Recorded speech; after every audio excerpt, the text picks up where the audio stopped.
प्रिय छात्रों, अब हम लोगों ने यूनिट 3 स्टार्ट कर दिया है और यूनिट 3 लैटिस डायनेमिक्स पे आधारित है।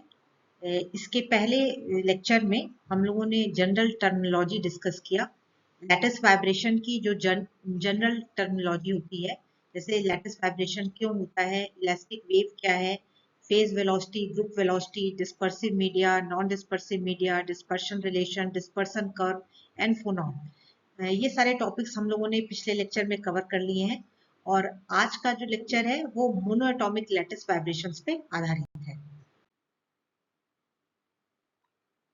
मोनोएटॉमिक लैटिस वाइब्रेशन मींस कि अगर हम जैसा कि पहले भी हम लोगों ने डिस्कस किया कि जो क्रिस्टल है या जो लैटिस होती है वो एक्चुअली 3 डायमेंशनल होती है और 3 डायमेंशनल के लिए जो इलास्टिक वेव होगी वो भी एक कॉम्प्लिकेटेड इलास्टिक वेव होगी, जो मैथमेटिक्स होगी वो भी कॉम्प्लिकेटेड होगी।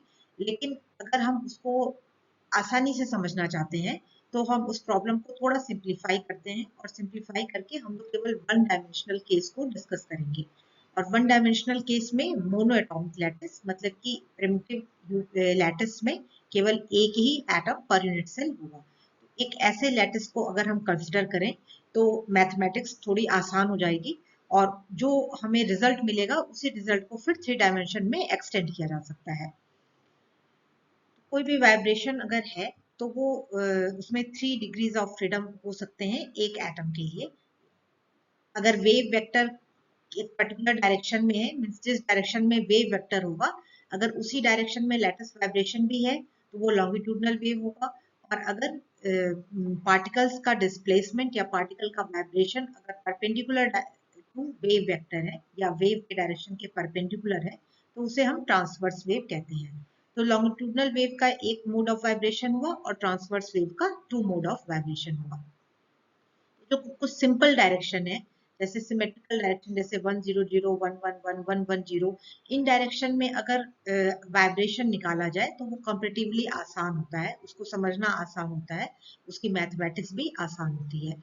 तो हम लोग एक अगर वन डायमेंशनल चेन की को इमेजिन करें तो उसमें जो भी एटम्स होंगे, मान लीजिए कि उन दो एटम्स के बीच में डिस्टेंस a है और मास कैपिटल एम है। एक एटम का मास कैपिटल एम है तो सारे ही एटम का मास कैपिटल एम होगा। तो इस तरह की कोई चेन हम लोग डिस्कस करेंगे और उस चेन में यू प्लेन पे जैसे ढेर सारे प्लेन्स होंगे उसके, तो ढेर सारे प्लेन्स में जैसे एक कोई ओरिजिन जो होगा जिसको हम ओरिजिन मानते हैं, उस ओरिजिन को अगर हम nth प्लेन कहें या sth प्लेन कहें तो उसके एक साइड जो दूसरे प्लेन्स होंगे उनको हम s+1 s+2 s+3 and so on इस तरह से डिनोट करेंगे और अदर साइड में जो प्लेन्स होंगे उनको हम s-1 s-2 s-3 इस तरह से डिनोट करेंगे। तो जो हमारा सेंटर प्लेन है जिसको हम एसएच प्लेन कह रहे हैं, उस सेंटर प्लेन के लिए मान लीजिए डिस्प्लेसमेंट यूएस है और फिर s+1 प्लेन के लिए डिस्प्लेसमेंट s+1 है और फिर s-1 प्लेन के लिए डिस्प्लेसमेंट s-1 है। तो हमें करना क्या होगा कि हमें ये देखना है कि जो एसएच प्लेन है उसमें जो भी फोर्स लग रहा है मतलब ड्यू टू, क्योंकि हमने ये भी बताया कि जो भी एटम्स हैं वो एक तरह से स्प्रिंग जैसा मोशन है उनमें, तो दो एटम्स के बीच में जैसे एक स्प्रिंग जैसी बॉन्डिंग है, तो जो स्प्रिंग का फोर्स होता है वही फोर्स यहाँ पे लगेगा, F=-kx ऐसा फोर्स होगा। तो जो सेंटर प्लेन हमने माना है, जैसे एसएच प्लेन को हमने सेंटर माना है, तो सेंटर प्लेन पे अगर यूएस डिस्प्लेसमेंट है तो एसएच प्लेन पे जो नेबरिंग एटम्स हैं, नेबरिंग एटम्स की वजह से क्या फोर्स लगेगा, तो वो जो फोर्स होगा दोनों प्लेन के डिस्प्लेसमेंट के का जो डिफरेंस होगा वो एक्चुअल डिफरेंस होगा। मतलब अगर एक का डिस्प्लेसमेंट यूएस है दूसरे का यूएस+1 है तो यूएस एसएच प्लेन पे कितना फोर्स लगेगा -kx, और x क्या होगा, द डिफरेंस ऑफ यूएस+1 एंड यूएस। उसी तरह से दूसरे साइड से देखेंगे तो डिफरेंस ऑफ यूएस-1 एंड यूएस। तो इस तरह से हम लोग इस प्रॉब्लम को कंटिन्यू करेंगे। अब यहाँ पर ये डायग्राम दिखाया गया है। इस डायग्राम में ये वन डायमेंशनल चेन है या इसको आप ऐसे प्लेन्स जैसा समझ लें। इस तरह के ढेर सारे प्लेन्स हैं तो एक प्लेन पे जितने भी एटम होंगे वो एक ही जैसा उनका मूवमेंट होगा, पूरे प्लेन का एक तरह से मूवमेंट होगा। और यहाँ पे दोनों ही फिगर में वेव वेक्टर का डायरेक्शन के है जो इस डायरेक्शन में है, और यहाँ भी वेव वेक्टर सेम डायरेक्शन में है। मीन्स के वेक्टर डिनोट करता है कि the direction of the wave propagation, wave जिस डायरेक्शन में जा रही होती है उसी डायरेक्शन में के वेक्टर होता है। अब यहाँ पे जो डिस्प्लेसमेंट है वो जो सॉलिड लाइन है या जो सॉलिड डॉट्स हैं ये ओरिजिनल पोजीशन है, means at equilibrium without displacement, और ये जो डॉटेड लाइन दिखाई जा रही है वो डिस्प्लेसमेंट है। तो इसको हमने एसेट प्लेन मान लिया, ये ओरिजिन है, ये एसेट प्लेन है, और इसके इधर जो प्लेन होंगे वो s+1 s+2 s+3 so on होंगे, और इधर जो प्लेन होंगे वो s-1 होंगे। में डिस्प्लेसमेंट हम देखें तो डिस्प्लेसमेंट का डायरेक्शन के का ही डायरेक्शन है। इसका मतलब ये जो वेव, ये जो डायग्राम बनाया गया है ये लॉन्गिट्यूडनल वेव के लिए है। और इस वाले फिगर में हम देखें तो वेव वेक्टर का डायरेक्शन तो सेम ही है, लेकिन अब जो डिस्प्लेसमेंट है वो डिस्प्लेसमेंट अब परपेंडिकुलर टू के वेक्टर है। जैसे ये तो ओरिजिनल पोजीशन है, ये जो डॉटेड है ये ओरिजिनल पोजीशन है, और ये जो दिखाया जा रहा है डिस्प्लेसमेंट ये इक्विलिब्रियम से अलग उसका डिस्प्लेसमेंट है। तो इसलिए ये वाली जो वेव है, ये जो फिगर है ये ट्रांसवर्स वेव के लिए है, और ये फिगर लॉन्गिट्यूडनल वेव के लिए है। पर कोई भी वेव हो जो हमारी मैथमेटिक्स है वो बिल्कुल एक जैसी ही रहेगी।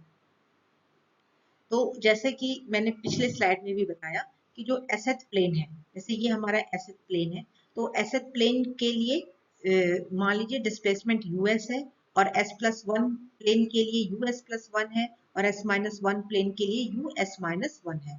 तो force acting on the asset plane पे कितना फोर्स लगेगा, वो जो प्रोपोर्शनल होगा के एक्स माइनस के एक्स के प्रोपोर्शनल होगा। तो इसलिए हम यहाँ पे लिखेंगे us+1 माइनस यूएस को, क्योंकि हम यूएस पे ऐसे प्लेन पे कैलकुलेट कर रहे हैं तो यूएस को माइनस में रखेंगे। तो us+1 माइनस यूएस ये हो गया, और दूसरी तरफ से us-1 माइनस यूएस हुआ। तो इसको जब प्रोपोर्शनैलिटी को इक्वालिटी में चेंज करेंगे तो एक यहाँ कांस्टेंट आएगा जो फोर्स कांस्टेंट है, या जो स्प्रिंग कांस्टेंट में के होता था वो यहाँ पे सी की तरह डिनोट किया गया है। इस इक्वेशन को थोड़ा सा मॉडिफाई करें अगर हम, तो ये Fs is equal to C us+1 plus us-1 minus 2us आ जाएगा। तो ये हमारा इक्वेशन है, इक्वेशन ऑफ मोशन इसे हम कह सकते हैं। और इस इक्वेशन ऑफ मोशन में अब हम Fs की वैल्यू सब्स्टिट्यूट करेंगे। तो Fs की वैल्यू हो जाएगी m d2us dt square is equal to C us+1 plus us-1 minus 2us। इसमें हम लोगों ने फॉर द सिंप्लिसिटी हम लोगों ने यहाँ पे केवल नियरेस्ट नेबर इंटरेक्शन को यहाँ पे कंसिडर किया है। अदरवाइज यहाँ पे s+2 भी होगा, s+3 भी होगा, सारे ही आएंगे, पर यहाँ पे हमने नियरेस्ट नेबर इंटरेक्शन को केवल अभी कंसिडर किया है। अब ये एक डिफरेंशियल इक्वेशन है, और इस डिफरेंशियल इक्वेशन का जो सोल्यूशन होगा वो in the form of the travelling wave होगा। तो ट्रैवलिंग वेव में जो टाइम डिपेंडेंट पार्ट होता है that part is e⁻⁻⁰ travelling wave का जो में दो पार्ट होगा, एक स्पेशल पार्ट होगा, दूसरा टाइम डिपेंडेंट पार्ट होगा। जो टाइम डिपेंडेंट पार्ट है वो e⁻⁻⁰ है। तो US is proportional to e⁻⁻⁰ ये अगर हम इसको डिफरेंशिएट करेंगे तो हमें ये इक्वेशन मिलेगा d2us dt square is equal to minus omega square us। तो इस वैल्यू को, ये जो वैल्यू आई माइनस ओमेगा स्क्वायर us, उसको हम यहाँ इक्वेशन ऑफ मोशन में रखेंगे। तो ये इक्वेशन कुछ इस तरह का बन जाएगा, minus m omega square us, जो d2u बाई dt स्क्वायर था उसकी जगह पे हम लोगों ने माइनस ओमेगा स्क्वायर us रखा, और जो राइट हैंड साइड है वो बिल्कुल वैसा ही रह जाएगा। तो जो ये भी एक डिफरेंशियल इक्वेशन है। इस इक्वेशन का भी जो सोल्यूशन होगा वो उस सोल्यूशन में एक ट्रैवलिंग वेव के फॉर्म में होगा, और जो ट्रैवलिंग वेव के फॉर्म में होगा तो उसका जो स्पेशल पार्ट होगा वो होगा us डॉट e⁻⁻⁰ मतलब जो टाइम डिपेंडेंट पार्ट था वो e⁻⁻⁰ है, और जो स्पेस डिपेंडेंट पार्ट है वो u e⁻⁻⁰ ये एक सोल्यूशन है इसका। तो अगर यूएस का ये है तो यूएस माइनस वन होगा, यहाँ एस की जगह एस माइनस वन लिख देंगे और एस प्लस वन की जगह यहाँ पे एस प्लस वन लिख देंगे। यूएस प्लस वन में यहाँ एस प्लस वन लिखेंगे। तो ये जो भी वैल्यूज हैं जो हम लोगों ने ली हैं, ये एक सोल्यूशन हो सकता है। इस सोल्यूशन को हम वापस इक्वेशन नंबर 4 में सब्स्टिट्यूट करेंगे और सब्स्टिट्यूट करने पे हमें ये सारी चीजें मिलेंगी। इसमें कुछ नहीं करना है, केवल यूएस की जगह ये वैल्यू सब्स्टिट्यूट करनी है, यूएस प्लस वन की जगह ये वैल्यू सब्स्टिट्यूट करनी है और यूएस माइनस वन की जगह ये वैल्यू सब्स्टिट्यूट कर देनी है। तो इस पूरे इक्वेशन में हम देखेंगे कि u e to the power i s k a ये कॉमन है, ये हर जगह कॉमन है। तो उसे इस फैक्टर से हम पूरे इक्वेशन को के हर एक टर्म को डिवाइड करेंगे। तो यहाँ पे माइनस एम ओमेगा स्क्वायर केवल बचेगा और यहाँ पे u चला जाएगा तो e to the power i K a बचेगा, यहाँ पे e to the power minus i K a और यहाँ पे माइनस 2 आ जाएगा। तो minus M omega square is equal to c, ये दो factor e to the power i K A plus e to the power minus i K ए मिलके 2 cos के ए हो जाएगा और ये माइनस 2 एज इट इज रह जाएगा। फिर इस 2 को हमने कॉमन ले लिया तो 2c बाहर होगा और ब्रैकेट के अंदर cos के ए माइनस 1। अब जो cos के ए है, एक फॉर्मूला है कि 2 cos 2 theta is equal to 1 minus 2 sine square theta. तो ये जो ट्रिग्नोमेट्री का फॉर्मूला है, इस फॉर्मूला को हम यहाँ पे पुट करेंगे। तो cos के ए की जगह हम लिखेंगे 1 minus 2 sine square K A by 2, क्योंकि यहाँ के ए है तो ये के ए बाई 2 माइनस 1, ये माइनस 1 ये 1 कैंसिल हो जाएगा और जो बच जाएगा वो होगा minus M omega square is equal to, ये 2 भी बाहर आ जाएगा तो ये इसके साथ कंबाइन होके 4c sign square K A by 2। तो ये एक अगर अब हम m को भी यहाँ डिवाइड कर दें और माइनस माइनस भी कैंसिल हो गया दोनों साइड से, तो omega square is equal to 4c divided by m sine square K A by 2। ये जो इक्वेशन है, ये इक्वेशन डिस्पर्सन रिलेशन को शो कर रहा है, dispersion relation for the mono atomic lattice. तो इस डिस्पर्सन रिलेशन से अब हम लोग डिस्पर्सन कर्व ड्रॉ करेंगे। तो वहां पे जो भी वैल्यू थी वो ओमेगा स्क्वायर थी, तो अगर हम ओमेगा निकालेंगे तो ये plus minus under root 4c by M sine के ए बाई 2, ये भी डिस्पर्सन रिलेशन है। तो इस रिलेशन में अब इस रिलेशन को यहाँ पे प्लॉट किया गया है और अगर हम देखें k इज इक्वल टू 0 के अराउंड, मतलब कि अराउंड द ओरिजिन, अगर अराउंड द ओरिजिन हम देखेंगे मतलब ओरिजिन के पास, जबकि k की वैल्यू यहाँ 0 है या थोड़ा इस रीजन में हम रहेंगे तो k की वैल्यू बहुत ही कम है, k की वैल्यू स्मॉल है। तो अगर k की वैल्यू स्मॉल है तो उसके लिए just k is equal to अगर 0 होगा तो यहाँ पे अगर हम k इज इक्वल टू 0 रख दें तो साइन 0 मीन्स 0 हो जाएगा और ओमेगा की वैल्यू 0 आएगी, तो ये 0 पे से स्टार्ट होगा, ओरिजिन जो है वहां से स्टार्ट होगा। जब भी हम डिस्पर्सन कर्व ड्रॉ करते हैं तो y एक्सिस पे ओमेगा और x एक्सिस पे k ड्रॉ करते हैं। तो इसलिए यहाँ पे k इज इक्वल टू 0 के लिए ओमेगा 0 हो गया।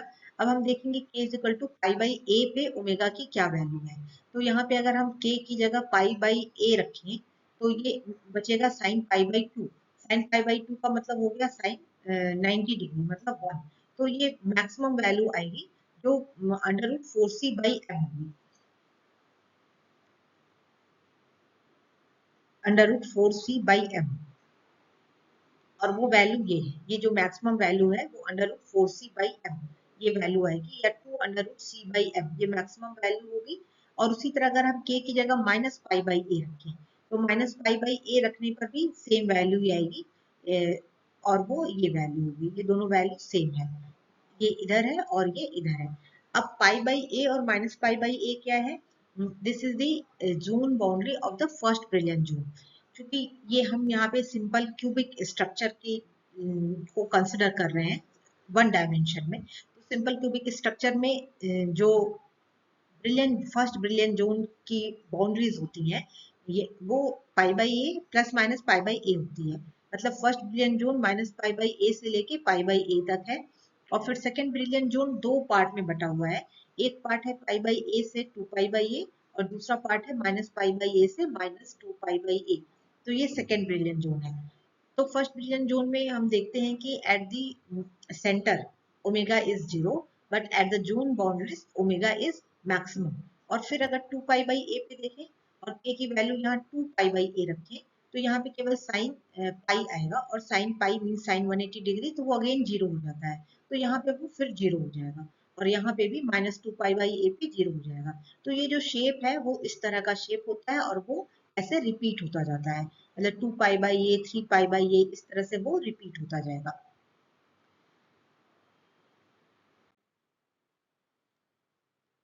अब यहाँ पे हम निकालेंगे group velocity. Group velocity means the velocity of the wave packet.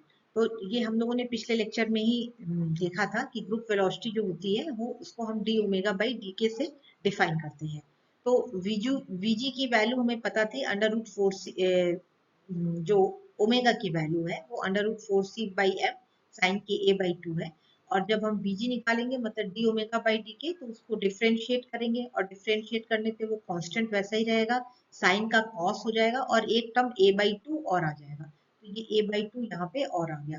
तो इस तरह से vg is equal to 2a/2, इस 2 को बाहर निकाल लेंगे तो 2a, और ये a/2 है तो ये 2a/2 हो जाएगा √c/m and cos K a/2।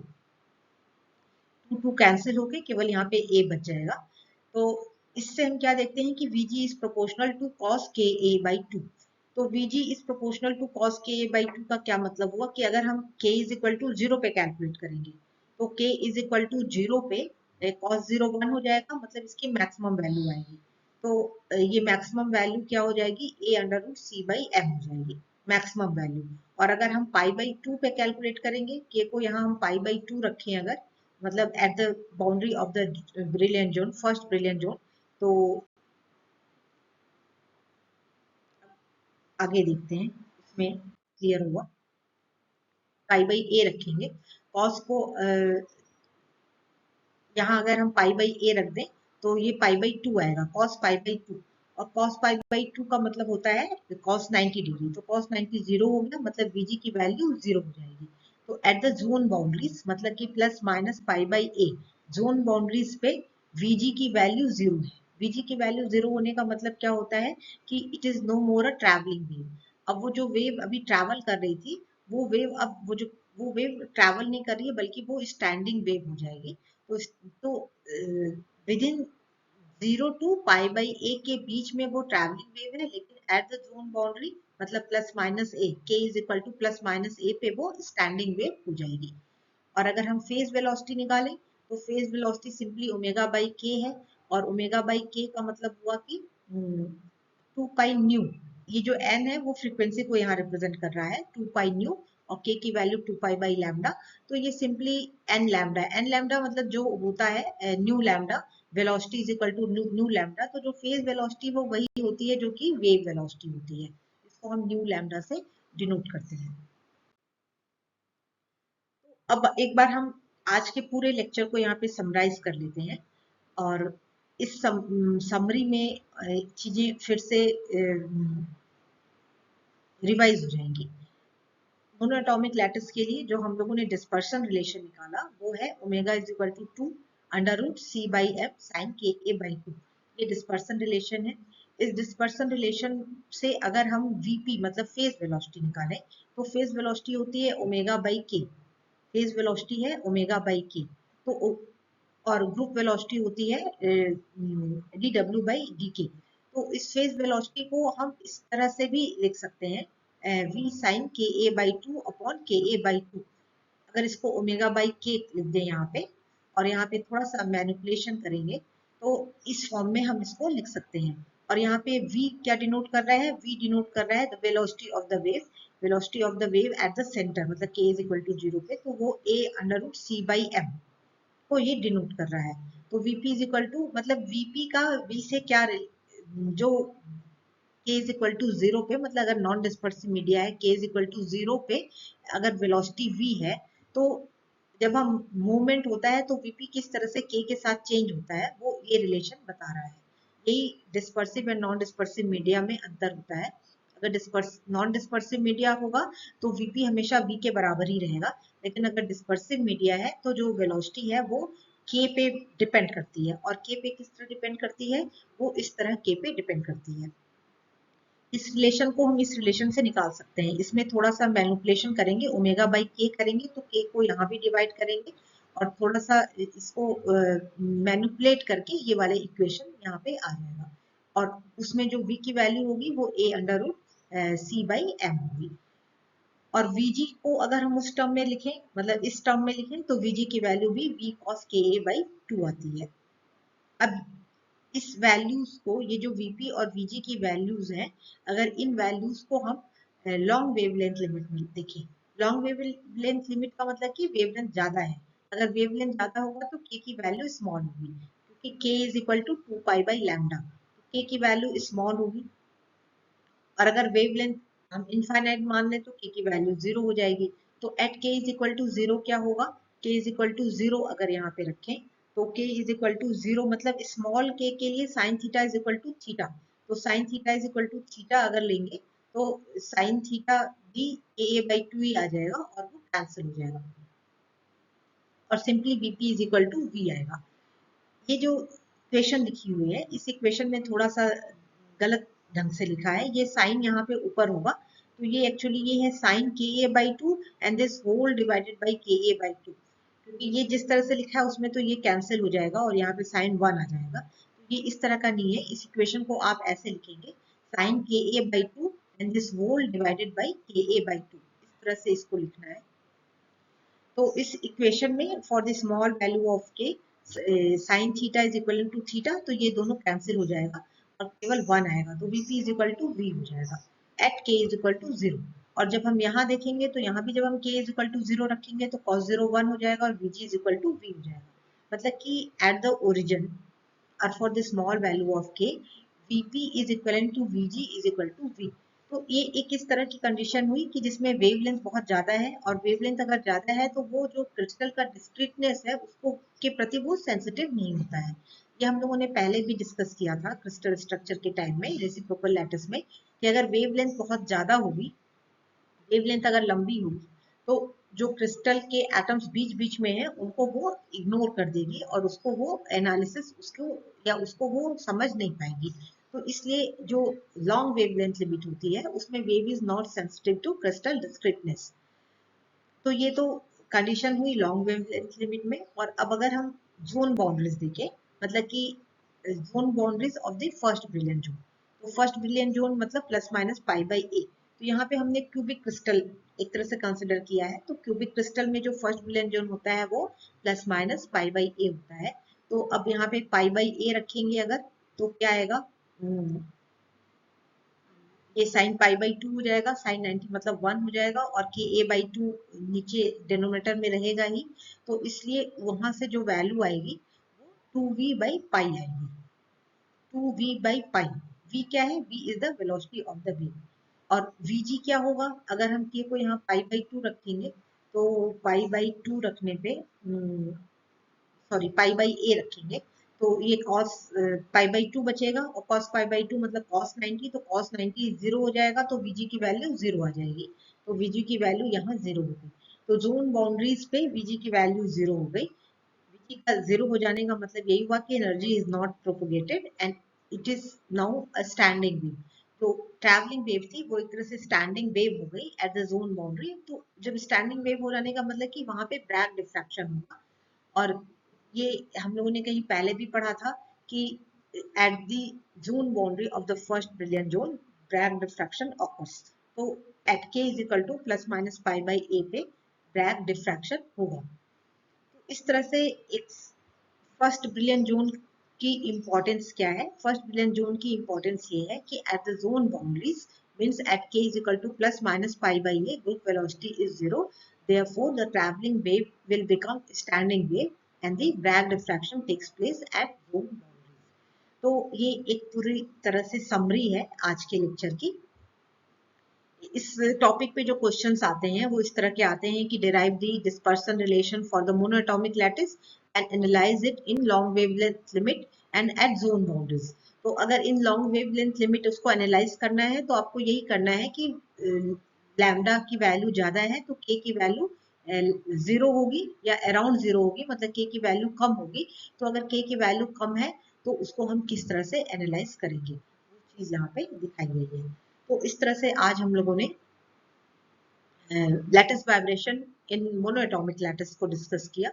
अब जो हमारा नेक्स्ट लेक्चर होगा वो lattice vibration in di atomic lattice होगा, और नेचुरली वो डाई एटॉमिक लैटिस में होगा तो उसकी मैथमेटिक्स इससे थोड़ी सी ज़्यादा कॉम्प्लिकेटेड होगी, और बहुत ज़्यादा कॉम्प्लिकेटेड नहीं होगी क्योंकि हम लोग वन डायमेंशनल केस ले रहे हैं, इसलिए मैथमेटिक्स में दो एटम्स होंगे। एक एटम क्योंकि डाई एटॉमिक है, मतलब कि एक लैटिस में या एक यूनिट सेल में दो एटम है, तो एक M1 और एक M2 दो एटम होंगे और उनसे फिर हम एनालिसिस करेंगे।